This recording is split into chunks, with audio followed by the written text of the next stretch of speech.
What is up, everybody? Welcome back to the Eclectic Beard. So, this go around, taking a look at George Carlin. Now, George Carlin, I've heard a lot of his stuff. This seems to be getting closer to the end of his career, and I know he took and did like 2 or 3 specials before he passed away. And I seen most stuff I've seen from him was like his early stuff. Things you can't see on TV, things of that nature. So we're going to take a look at this and a war on homelessness. Let's see what George had to say about that. By the way, speaking of American values, aren't we about due to start bombing some small country that only has a marginally effective air force? Seems to me like we're a couple of weeks overdue to drop high explosives on helpless civilians. People who have no argument with us whatsoever. I think we ought to be out there doing what we do best, gang, making big holes in other people's countries. I hate to be repetitious, but God, we are a warlike lot, you know? We can't stand not to be fucking with somebody. We couldn't wait for that Cold War to be over, could we? Just couldn't wait for that Cold War to be over so we could go and play with our toys in the sand. Go play with our toys in the sand. And Yeah, about as soon as the Cold War was over, we was over in Iraq, that's for sure. we're not invading some sovereign nation or setting it on fire from the air, which is more fun, then we're usually declaring war on something here at home. Do you ever notice that? We love to do that, don't we? We love to declare war on things here in America. Anything we don't like about ourselves, we have to declare war on it. Don't do anything about it. Well, I mean, if you don't use hyperbole, who's going to believe you? Then nobody's going to believe you have a problem. We just declare war on it. We got a war. It's the only metaphor we have in our public discourse for solving a problem. It's called declaring a war. We got a war on poverty, the war on crime, war on litter, the war on cancer, the war on drugs. But you ever notice there's no war on homelessness, is there? Nah, no war on homelessness. You know why? There's no money in that problem. There's no money in that problem. Nobody stands. It's true. Bro, Well, he's spot on that. War on poverty, well, you can take and say there's a war on poverty, take and pump all, get all kind of funding for it, and then disperse it as you see fit. So the people that, are in power and in organizations to fight poverty, but their pockets get lined. So, well, he's spot on with that. Nobody stands to get rich off of that problem. You could find a solution to homelessness where the corporate swine and the politicians could steal a couple of $1 million each. You'd see the streets of America begin to clear up pretty goddamn quick. I'll guarantee you that. I will guarantee you that. Now,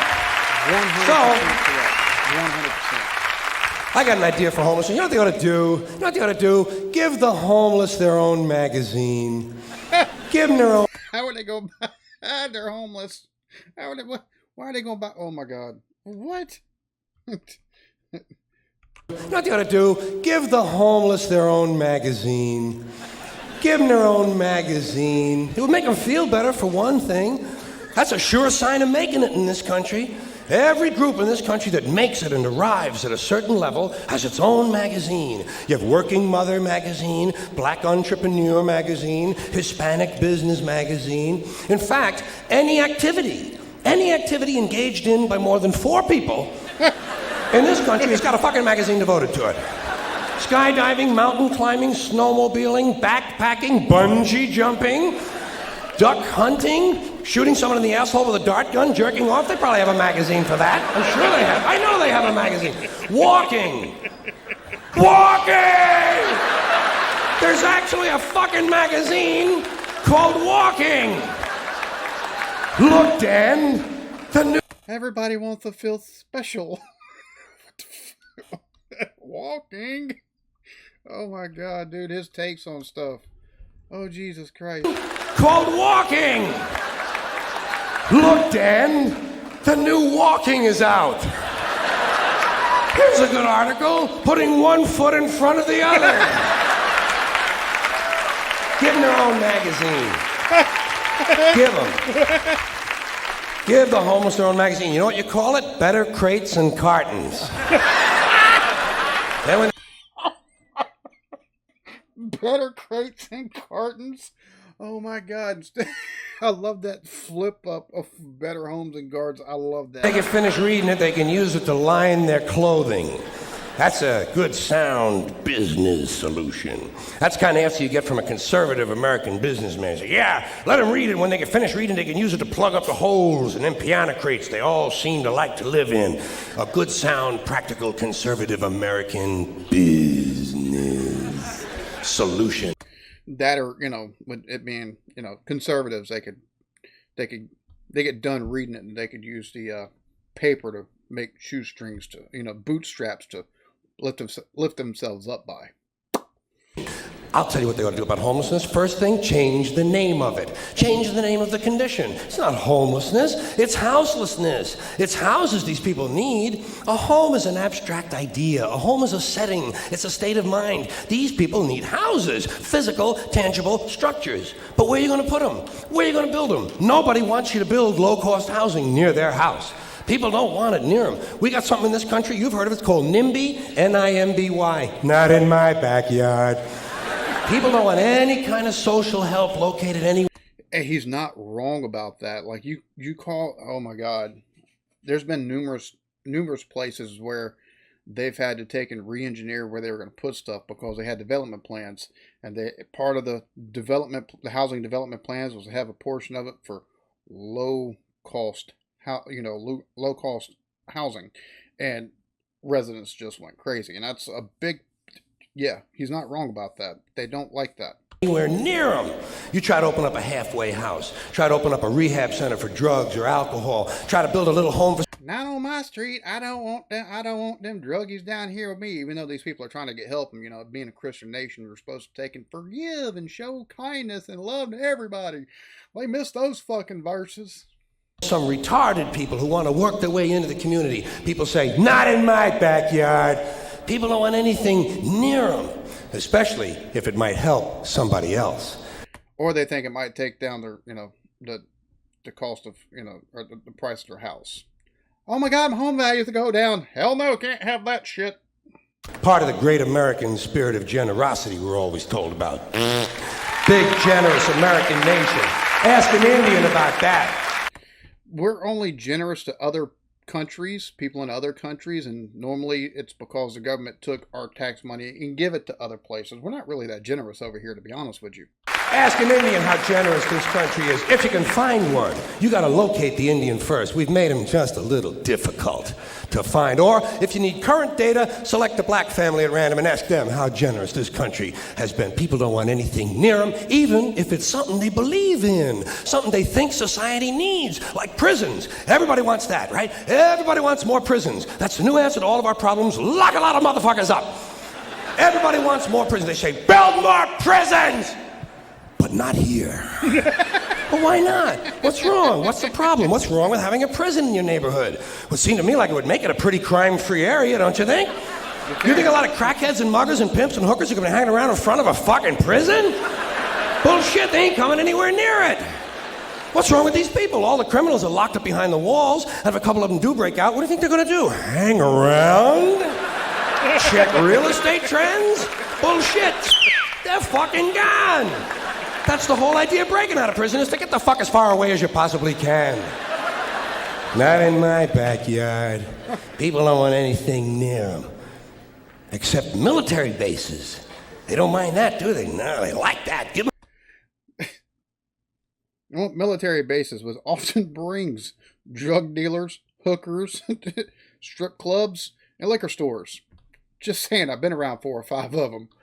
All of them have that M.O. An army base makes them happy. Why? Jobs. Jobs. Self-interest. Even if the base is loaded with nuclear weapons, they don't give a fuck. They say, well, I'll take a little radiation if I can get a job. Working people have been fucked over so long in this country, those are the kind of decisions they're left to make. I got just the place for low-cost housing. I have solved this problem. I know where we can build housing for the homeless. Golf courses. Perfect. Golf courses. Just what we need. Plenty of good land in nice neighborhoods. Land that is currently being wasted on a meaningless, mindless activity. engaged in primarily by white, well-to-do male businessmen who use the game to get together to make deals to carve this country up a little finer among themselves. And to fuck over everybody else. It's not a bad idea. I am getting tired. Really tired. I am getting tired of these golfing cocksuckers in their green pants and their yellow pants and their orange pants and their precious little hats and their cute little golf carts. It is time to reclaim the golf courses from the wealthy and turn them over to the homeless. Golf is an arrogant, elitist game, and it takes up entirely too much fucking room in this country. Too much fucking room in this country. It is. I bet it's all middle class folks that are taking and clapping there. I guarantee there's some folks that have some money at this little shindig that are probably like, no, It is an arrogant game on its very design alone. Just the design of the game speaks of arrogance. Think of how big a golf course is. The ball is that fucking big. What do these pin-headed pricks need with all that land? There are over 17,000 golf courses in America. They average over 150 acres apiece. That's over 3 million acres. That's 4,820 square miles. You could build 2 Rhode Islands and a Delaware for the homeless on the land currently devoted to this meaningless, mindless, arrogant, elitist, racist. There's another thing. The only blacks you'll find in country clubs are carrying trays. And a boring game for boring people. Did you ever watch golf on television? It's like watching flies fuck. And a mindless game. Mindless. Think of the intellect. Think of the intellect it must take to draw pleasure from this activity. Hitting a ball with a crooked stick and then walking after it. And then hitting it again. I say, pick it up, asshole. You're lucky you found the fucking thing. Put it in your pocket and go the fuck home. Go the fuck home. You're a winner. No chance of that happening. Dorco in the plaid knickers is going to hit it again and walk some more. Let these rich cocksuckers play miniature golf. Let them fuck with a windmill for an hour and a half or so. See if there's any real skill among them. Now, I know there are some people who play golf who don't consider themselves rich. Fuck them! And shame on them for engaging in an arrogant, elitist pastime. Hey, here's another place we could put some low-cost housing. Cemeteries. There's another idea whose time has passed. Saving all the dead people in one part of town? What the hell kind of a superstitious, religious, medieval bullshit idea is that? Plow these motherfuckers up, plow them into the streams and rivers of America. We need that phosphorus for farming. If we're gonna recycle, let's get serious.